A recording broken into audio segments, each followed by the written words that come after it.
Hush! No need to be loud. We are not going to scream and get excited.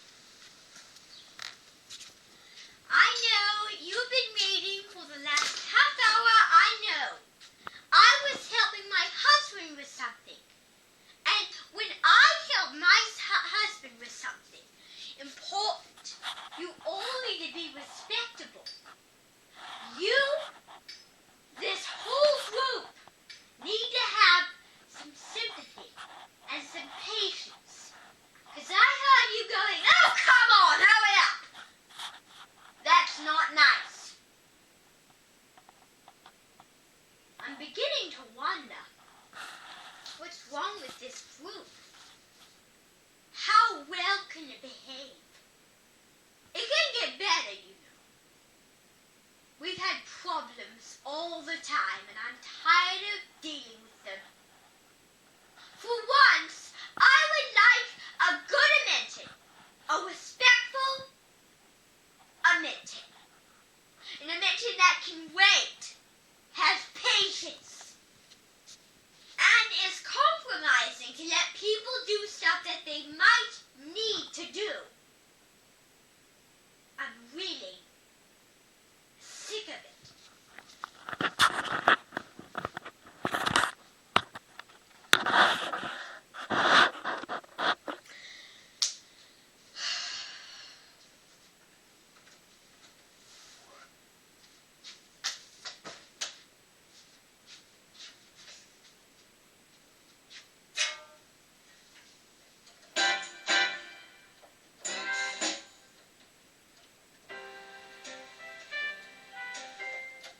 Okay, I want everyone to listen up.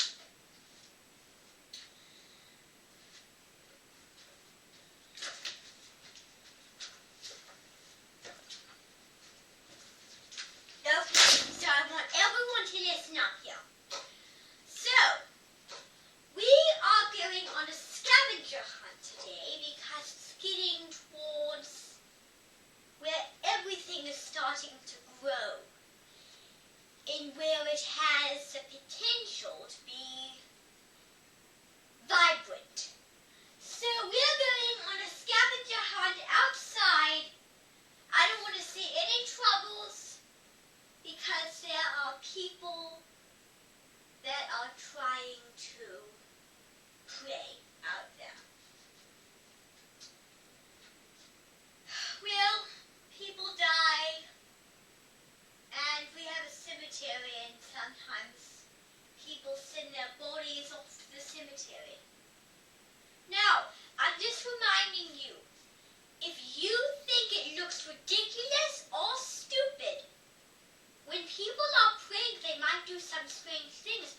But I don't want to feel embarrassed by all of you. So I want you all to do me a favor.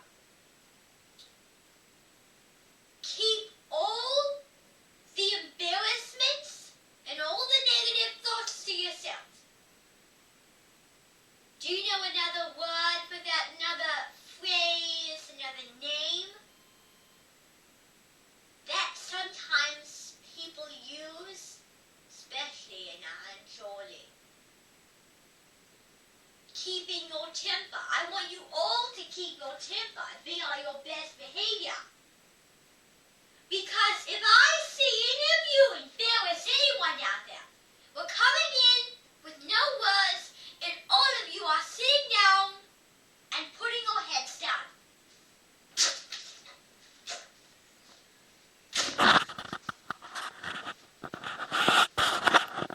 Follow me, please.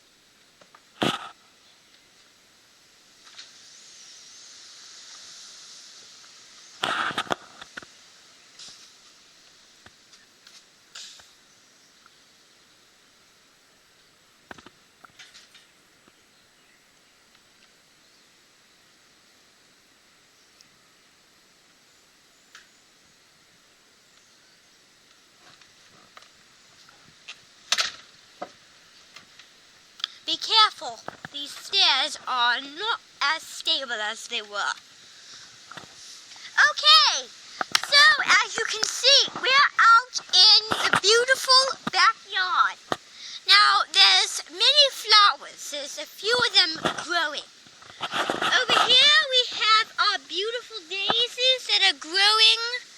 See, a lot of them are starting to grow. We also have all of these vibrant leaves that are starting to grow green and nice, and the grass is starting to grow nice and green. It's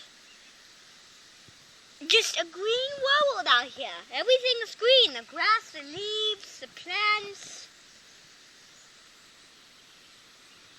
So I think it's a beautiful thing to do, to grow grass, and the seed of the grass in the wintertime just grows when spring comes, of course.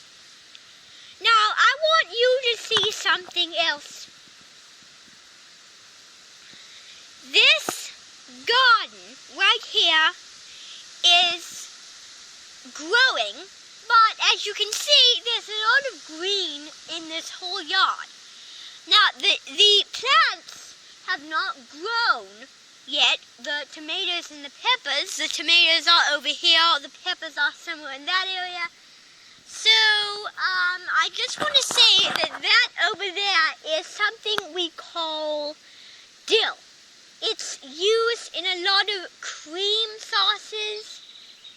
It's used in tartar sauces, mayonnaise, and also it's used in the classic potato salad with cream, sour cream, potatoes, and a little bit of dill and celery to add that nice refreshing crunch. So anyway, this garden has a variety of well-growing plants. We have all of our varieties in this garden. Now also, these, I've talked to you about this, but I'm going to do it again because that was the day where everyone was very disrespectful in the late spring. These are tomato plants. Now, half of them are Bush's Big Boy, the other is Chuck's Early Jewel. And if you look carefully, I don't know, but they might still have the tags on them. So, all we did was we fertilized the garden because fertilizer is this stuff. This is fertilizer. You see this? This is fertilizer. So if you spoon a little in this bucket. Now I'm going to show you what happens. So I'm going to leave it there, and there's a spoon in there, so it'll help. I'm going to go turn the water on and show you exactly what happens to this fertilizer.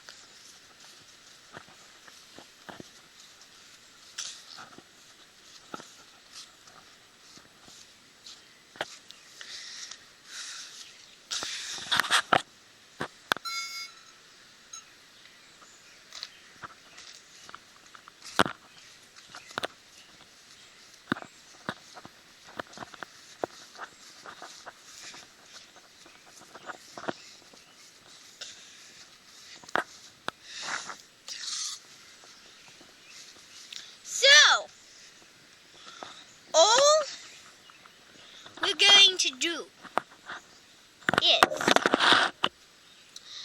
everyone, I need you to listen up. So we have our fertilizer. Now, we are going to spoon the fertilizer in our bucket. So let me see here. The spoon is not the cleanest, but it'll have to do. So I'm not going to put any in the garden because we already did that. Put it all around, we put it in the roots. Put it all around the roots, in the soil, around the roots of the plant. So, this will change appearances due to the amount of fertilizer. So if it's not coming out, all you do is you tap it against the side. So we might want another cup of fertilizer. You have to really dig down deep in there. And believe me, when you put the water in, it makes quite a bit of stuff here. Let me see. Good. Okay, fertilizer in. Put it all in there.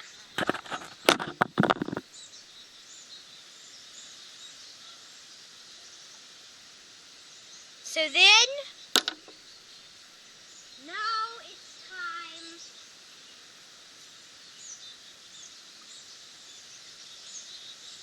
for the water.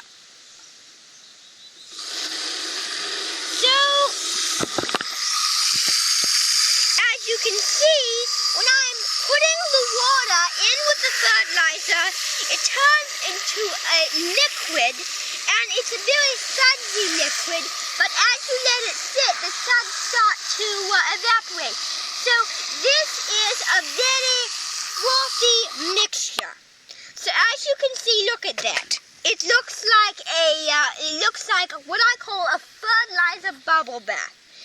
So since we are not putting this in the garden, look at that, it's all sudsy. I want everyone to have a closer look. Come up here, please, all of you. I want you to look at that color. It's very sudsy and vibrant. And the reason we put it again in the garden is to make the plants grow. Now, since we are not going to put this in the garden, I don't know what I should do with it. It's probably just throw it out onto the grass. Yeah. So I should probably...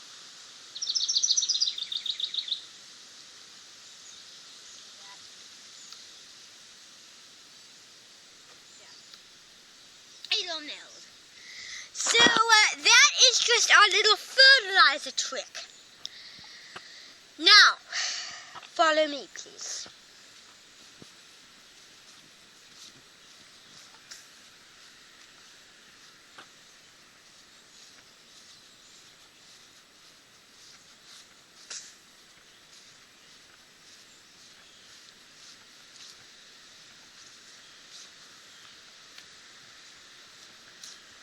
Excuse me?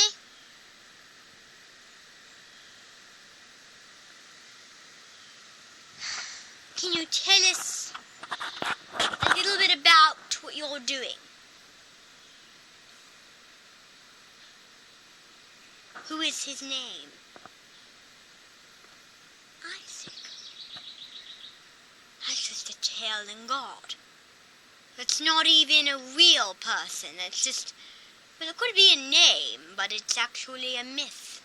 It's actually about God, about Israel. Does that really make sense?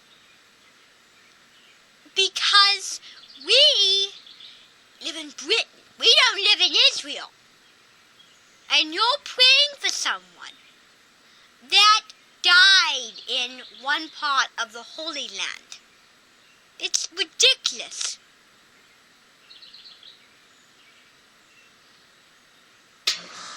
Oh, all these old ways. You are praying for someone else than some silly little myth. I don't care if you are religious, but I will not allow any belovedness or any long-distance praying here like you are doing.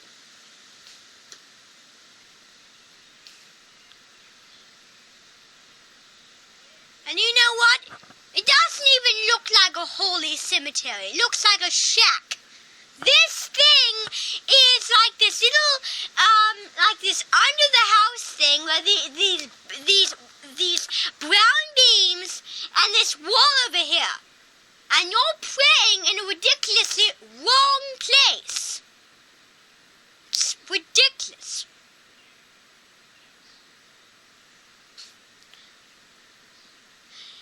For the last time, this is not the Holy Land. This is here.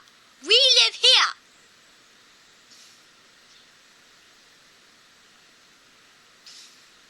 Okay?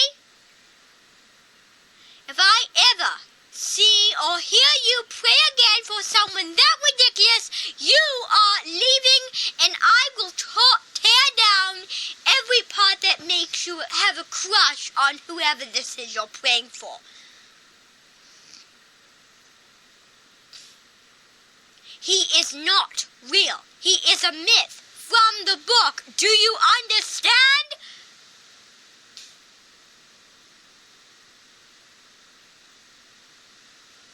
They are not real. I don't believe in anything so silly. Do you know what you can do for me right now? You can go. You can scram. Go somewhere else if you want to pray for someone that mythical. Follow me, everyone. Come inside.